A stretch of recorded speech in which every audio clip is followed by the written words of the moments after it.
Well, I was rushed off to the hospital. So suddenly my kids came home from school and my mother was watching them. There was no time really to sit them down and explain it to them.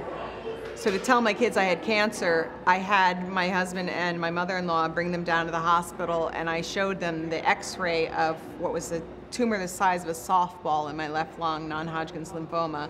And I told them that there was this blob in my chest and that the doctor was going to give me medicine that was going to make it shrink and go away, and that my hair would fall out. Isn't that funny? Mom's going to be bald. And that people would have to help us out while I go to the hospital and work it out. They were 10 and 8 at the time, and they looked stunned. But it was just one of many conversations that we had, kind of like the sex talk.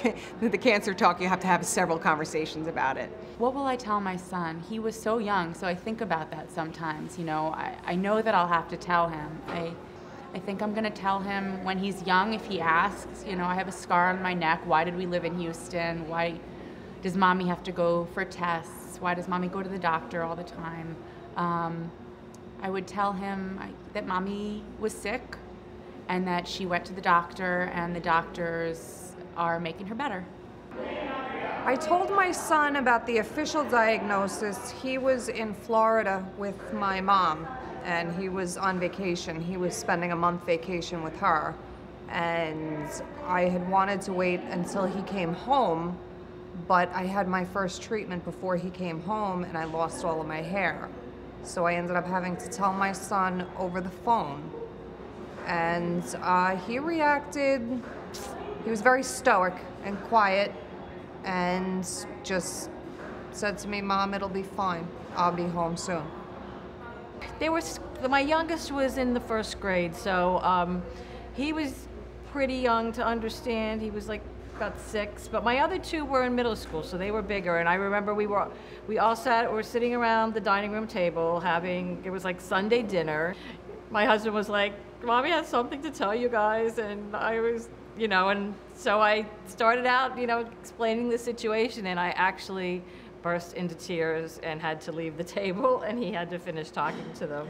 So I'm not even sure. I think I like collected myself and came back like 10 minutes later, and then we had this matter-of-fact conversation about everything. But I'm not sure how they reacted after I left the room, because I was obviously upset, and I probably scared them, but they ended up handling everything fine.